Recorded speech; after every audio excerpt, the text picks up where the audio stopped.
विकास कुनै राजनीतिक दल विशेषको कुनै नेता विशेषको क्रेडिटको लागि होइन, त्यो जनताको हितमा हुनुपर्छ भन्ने म ठान्दछु।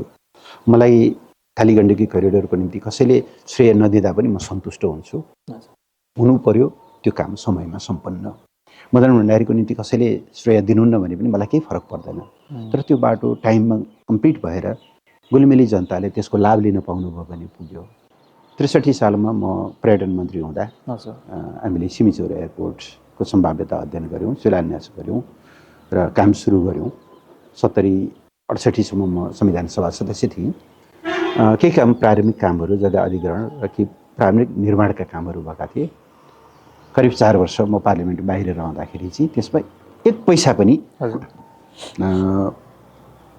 तत्कालीन जनप्रतिनिधिको तर्फबाट लगाउने काम भएन। बरु उल्टै त्यो एयरपोर्टको फोटो राखेर साथीहरूले माथि काग उडिरहेको बेलामा प्रदीप गेवालीको एयरपोर्ट भनेर उहाँहरूले ट्रोल गर्ने कामहरू पनि गर्नुभयो। पछि म आएँ र हामीले त्यसलाई सम्पन्न गऱ्यौँ। आज गुलिमेली जनताहरूले 44 मिनटमा काठमाडौँ पुग्न पाउनुहुन्छ। बर्खाको बेलामा या अरू सडकहरू, अब पूर्व पश्चिम राजमार्गको पनि त्यस्तो अप्ठ्यारो छ, त्यो बेलामा गुलिमेली जनतालाई ठुलो सुविधा पुगेको छ। सुविधा पुग्यो, त्यसमा मैले कति काम गरेँ भन्ने कुरा त्यो ठुलो कुरा हुँदैन। त्यसबाट म राम्रा कामका निम्ति प्रतिस्पर्धा गर्न चाहन्छु। क्रेडिट मलाई लाग्छ जनताले बुझ्नु नै भएको छ।